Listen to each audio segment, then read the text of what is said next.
기본주택 100만 호 공급하겠다 이렇게 얘기를 하고 있는데 자신의 임기 내 250만 호의 주택을 공급하고 그 가운데 100만 호는 기본주택으로 그렇게 늘리겠다라고 얘기를 하고 있습니다. 좋은 위치에 저렴한 임대료로 30년 이상 살 수 있는 장기 공공임대주택, 기본주택이라고 부르고 있는데 그동안 임대주택은 좁은 면적 또 나쁜 위치로 기피 대상이었지만 고품질의 공공주택인 기본주택을 대량으로 공급하겠다. 지금 이렇게 얘기하고 있습니다. 예를 들어서 이런 거라고 합니다. 역세권에 있는 30평 정도의 아파트, 한 10억 원 정도 시가인데 이런 아파트를 월 60만 원 정도의 임대료만 내고 30년 가까이 장기적으로 거주할 수 있도록 하겠다. 지금 이런 얘기를 하고 있습니다. 그런데 현실적으로 가능할지 평론가님, 꿈에만 머무는 것이 아니냐 이런 얘기가 나오기도 하는데 어떻게 봐야 될까요? 저는 뭐 모두의 꿈을 현실로 만드는 게 정치의 영역이라고 저는 생각을 합니다. 네. 우리들이 멀게만 봐왔던 뭐 주 52시간제라든지 뭐 주 5일 근무제라든지 또 52시간 근무제라든지 이런 것들이 뭐 10년, 20년 전에 상상도 못한 일들이 지금 현실화가 되고 있지 않습니까? 마찬가지라고 봅니다. 한국의 특히 주택 공급 시장 자체에 대한 패러다임 전환은 제가 항상 주장을 하는 건데요. 이제는 사실은 그 패러다임 전환을 할 때가 됐다라고 저는 봅니다.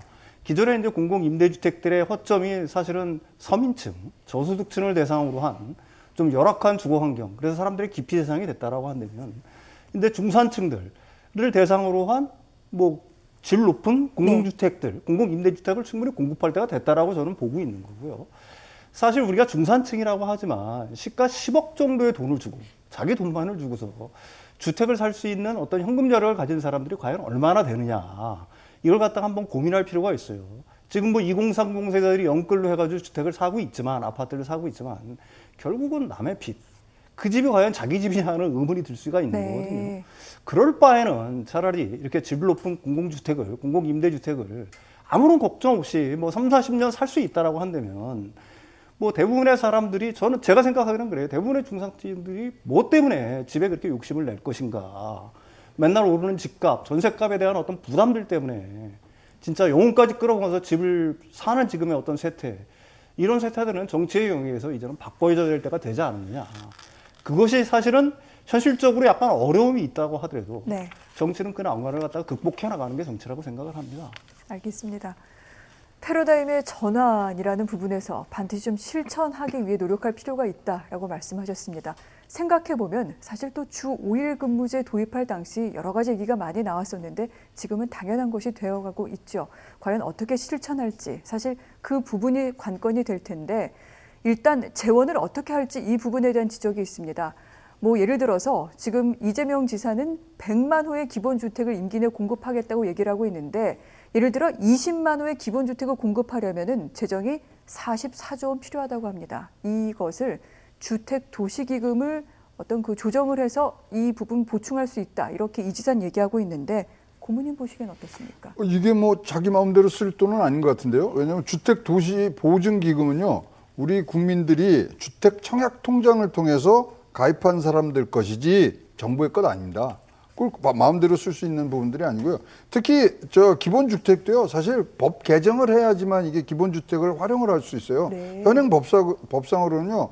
그냥 무주택자라 그래서 집을 주는 부분들은 법에서 허용이 안 되고 있습니다. 특별 공급을 해야 되고 뭐 이제 소위 말하는 이 소득 제한이 있는 부분들이 있어야 되는데 이거 지금 뭐 법에 지금 나와 있는 거 이게 법을 고쳐야 되는 부분도 많고요.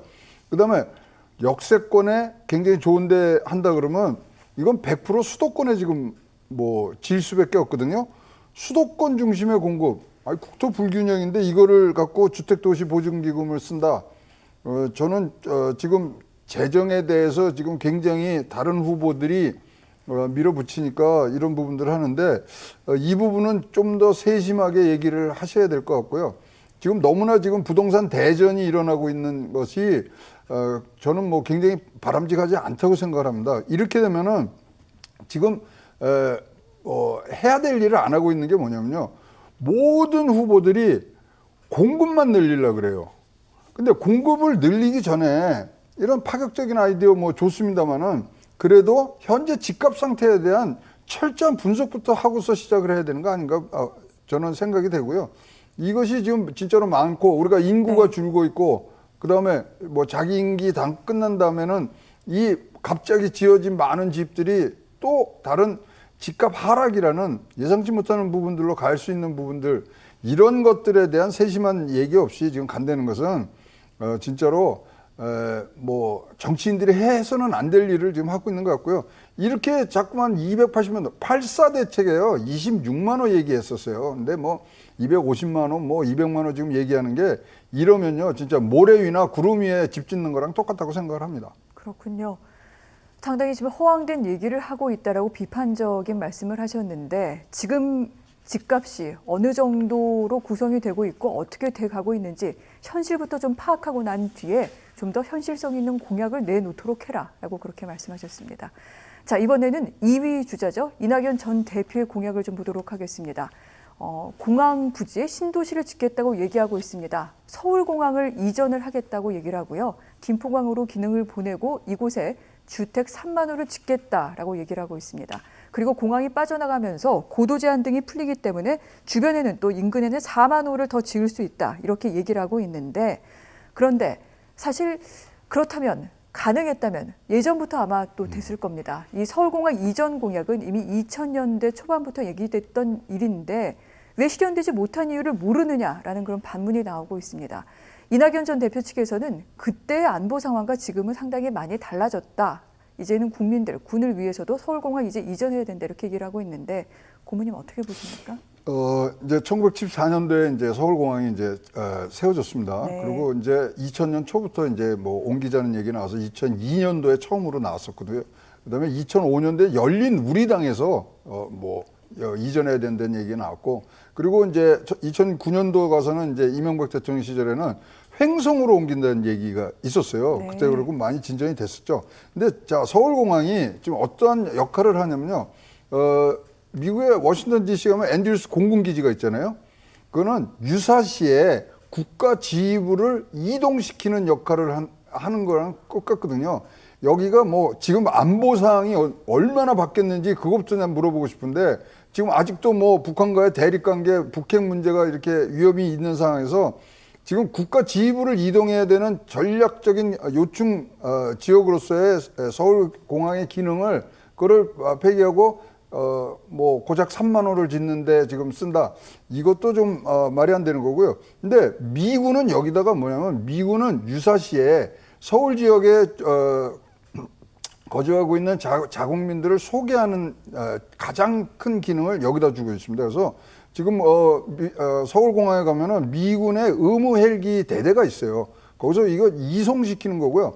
만약에 유사시에 외국에서 전투 병력들이 들어오면 다 들어오는 게 이 공항으로 들어옵니다. 안보 상황 바뀐 것도 하나도 없고요. 네. 그다음에 우리나라 금강 뭐 백두 정찰기가 있어서 지금 안보 상황 계속 진행되고 있고요.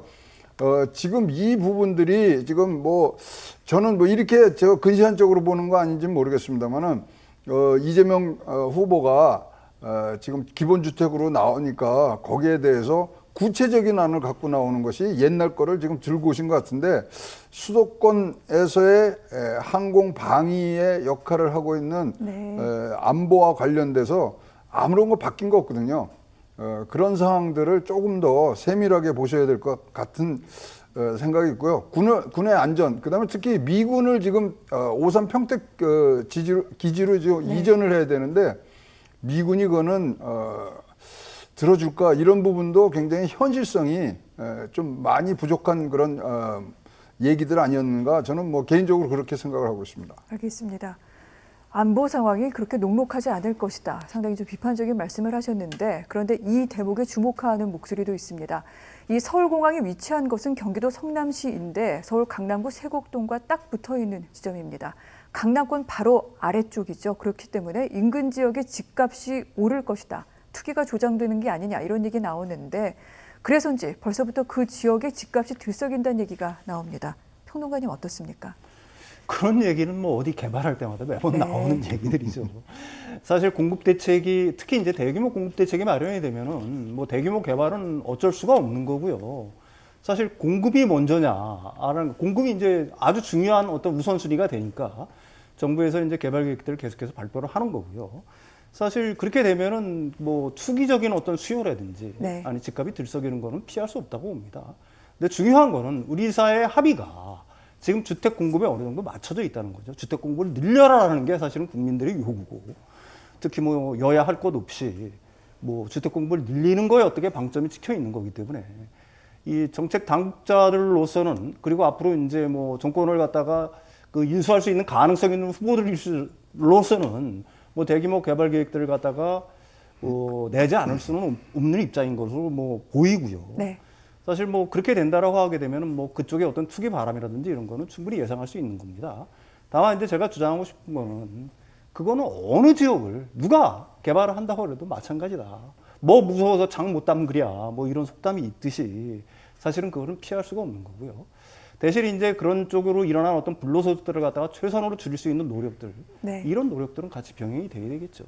그런데 평론가님, 한 가지만 더 여쭤보면 사실은 지금 정부가 내놓은 예를 들어 뭐 과천이라던가 태릉 네네. 같은 곳도요. 네네. 공공부지지만 이쪽조차 쉽지가 않습니다. 그런데 서울공항 부지 가능할까요? 그렇죠. 이제 그런 문제들이 네. 충분히 있을 수가 있죠. 근데 이제 서울공항 같은 경우에는 그쪽에 이제 민원들이 제가 알기로는 좀 있는 줄 알고 있어요. 왜 그러냐면 네. 항공기 소음이라든지 아니면 강남에 비교적 아주 요충지지 않습니까? 사실은 네. 성남, 판교, 뭐 위례, 송파, 강남, 그 다음에 뭐 강동까지 아우르는 아주 요충지인데 이쪽 지역이 그쪽으로 이제 차를 몰고 가 보시면 알겠지만 이제 비교적 저밀도에 비교적 낮은 층수에 네. 그래도 강남권 치고는 아직도 완전히 개발이 안 된 부분들이 있거든요. 그러니까 이런 부분들에 대한 거는 뭐 글쎄요, 뭐 주민들이 뭐 다른 지역들처럼 반대가 급심할 것인가라는 측면은 뭐 생각해 볼 필요가 있다고 네. 합니다. 일단 소음 문제라는 게 사실 공항이라는 게 좀 심각한 문제가 있지 않습니까? 네. 뭐 저는 그렇게 생각을 합니다. 그렇군요. 여러 가지 언론 보도가 있어서 좀 종합적으로 여쭤봤는데 이 사안을 어떻게 봐야 될지는 좀 더 좀 고민을 하면서 지켜봐야 될 것 같습니다. 그런데 전반적으로 여당 이 후보들의 이 부동산 관련 공약을 봤을 때 일단은 토지 공개념을 반영을 해서 세제 강화를 강조하고 있다라는 얘기가 많이 나옵니다. 즉 자산 격차를 줄이기 위해서 세금을 늘리는 정책이 주로인데 그런데 지금 뭐 청와대는 아닙니다만 민주당의 기조 같은 경우는 세제를 좀 완화하는 쪽으로 가고 있기도 합니다. 문제는요. 지금 사실은 이 부동산 값이 오르는 게 공급이 부족해서일 수도 있겠지만은 저금리에 유동성이 넘쳐나기 때문인데 이런저런 부분들 제대로 생각하고 이렇게 공약을 내놓고 있는 것이냐 여러 가지 얘기가 나오는 지점도 있습니다. 평론가님 이 부분은 어떻게 보십니까? 네, 맞습니다. 사실은 이제 부동산 가격에 영향을 미치는 요인들은 워낙 다양하기 때문에 뭐라고 단정할 수는 없지만 가장 큰 요인은 초저금리의 이 엄청난 유동성이 사실은 부동산 시장을 갖다가 자꾸 팽창시키고 올리는 거거든요. 근데 사실 뭐 정책 당국자들 입장으로서는 그 유동성을 갖다가 조절하고 그다음에 저금리 상황을 갖다가 뭐 금리를 자꾸 뭐 지속적으로 아주 강하게 올리는 것 자체는 현실적으로 불가능한 문제라고 봅니다. 다만 이제 수요 억제적 측면에서 사실 문재인 정부에서도 끊임없이 사실은 뭐 세제 강화라든지 규제 정책들을 냈지만은 사실 국회가 그걸 갖다가 온전히 받아들이지는 않았어요. 대출 규제 역시 마찬가지고요. 네. 근데 이제 뭐 이게 일종의 어떻게 보게 되면 상충하는 것 같지만은 저는 뭐 우리나라의 극히 제한적인 어떤 그 국토 상황을 갖다 고려할 때 토지 공개념의 어떤 도입 같은 거는 장기적으로 필요하다고 봅니다. 다만 정권을 맡은 그게 여든 야든 네. 그게 어느 정도 합의가 이루어져야 될 거고요. 이게 사실은 뭐 공약뿐만이 아니라 실제로 이제 정권을 맡으면은 그걸 어떤 자신들의 어떤 공약 자체를 갖다가 구체화시키는데 거의 실패하는 경우를 뭐 가장 많이 봤어요, 사실은. 지금 엄청난 거대 여당인데도 불구하고 사실은 그 정부에서 추진하고 있는 각종 어떤 정책들을 갖다가 부동산 정책들을 갖다가 국회에서 온전히 이걸 받아들였느냐 그렇지는 않다고 보거든요. 네. 똑같은 상황이 뭐 재발되지 않으리라는 보장은 저는 뭐 개인적으로 없다라고 보는 거고요. 만약에 지금 이제 후보들의 어떤 입장이 그렇다라고 한다면 이걸 갖다가 대통령이 설사 이제 뭐 된다라고 하게 되면은 이런 공약들을 갖다가 지속적으로 밀어붙일 수 있는 힘, 그다음에 의지가 과연 있느냐 이런 부분들을 갖다가 한번 되돌아올 필요는 있을 것 같습니다. 알겠습니다. 그러면 이번엔 공급과 관련된 내용을 좀 고문님께 여쭤보도록 하겠습니다. 사실 정부, 지난 정부들도 공급을 안 한 건 아닙니다. 경실련 자료에 따르니까요. 10년 동안 500만 호의 주택이 공급이 됐는데 절반을 다주택자가 사들였다고 합니다. 그만큼 시중에는 어떤 그 실수요자들을 위한 물건들이 제대로 나오지 않았고 주택 가격만 올라간 거죠. 즉 주택이 투기 수단화 됐다 이런 얘기인데 이 부분은 어떻게 풀어야 됩니까? 그 이제 다주택자가 갖고 있다 그래서 자기가 새 집 내 집에서 자기 살림하는 건 아니거든요. 그 사람들이 사실 네. 공급 시장에 이걸 내놓으면 되는 겁니다. 지금 지난 10년간 500만 호가 공급이 됐지만 주택 보유율이 49%에서 45%로 4%밖에 줄지 않습니다. 그렇다면은 자, 돈 많은 사람들이 갖고 있는 주택을 나오게 해야 되는데 지금 문재인 정부에서의 지금 계속적인 실질적인 모토는 뭐냐면 부동산으로 돈 벌게 해서는 안 된다가 중요 내용이었거든요. 그러다 보니까 공급도 모자랐고 또 이 다주택자들이 갖고 있는 그런 매물들을 시장에 내놓게 하는 방법도 굉장히 막았단 말이죠. 그러다 보니까 이런 부분들이 됐는데 주택이 투기 수단화되는 이런 상황이 지금 뭐 사실은 우리나라 인구의 어떤 방향성을 봐서는 곧 없어질 상황입니다. 그리고 특수한 지역, 일부 지역에서만 이게 뭐 발현이 될 상황이기 네. 때문에 이 부분들을 꼭 우리가 이 지금 뭐 공급을 더 늘려서 한다 그러면 사실 전 세계에 주택 관련된 정책을 하는 사람들의 고민은요, 집값이 오르는 게 아닙니다. 집값이 내렸을 때 그것이 펼쳐지는 금융의 파급력, 되게 주택 담보를 받아서 하기 때문에. 그래서 다른 어떤 주택 대란이 일어날 수 있는 부분들을 막으려고 그러거든요. 그래서 지금 뭐 소위 말하는 부동산 3법도 지금 이제 다음 국회에서 지금 뭐 얘기가 나오고 있는 상황이기 때문에 사실은 이것은 어떤 뭐 세금이라든가 이런 것들로 딱 잡아놓고서 뭐 계속 하는 것이 좋은데 계속 뭐 선거 때마다 이것을 뭐 풀어주고 놓고 네. 이제 하는 부분들이 너무 많았고요. 저는 지금 여권에서 사실상 주택 공급으로만 후보들이 지금 얘기를 하는 가운데서 김두관 후보 같은 경우에는 국책 모계지를 종소해서 공급을 그러니까 공공 대출을 일으키자 그러거든요. 사실 그러면 주택 공급은 민간한테 맡겨놓고 뭐 사실 뭐 무주택자나 청년이나 이런 돈 없는 사람들에게 일단 대출을 국가에서 해주는 법은 사실 이게 정답일 수가 있습니다. 자꾸만 나라가 주택 시장에 개입을 하면서 시장 왜곡 상황이 나기 때문에 민간에서 지으라 이거죠. 그리고 지금 뭐 다주택자들이 내놓을 수 있게 네. 세제라든가 이런 부분들을 고쳐주면 나와서 충분하게 지금 주택 보급률은 101%예요. 우리 국민 대비해서 주택 보유율이 낮은 거죠.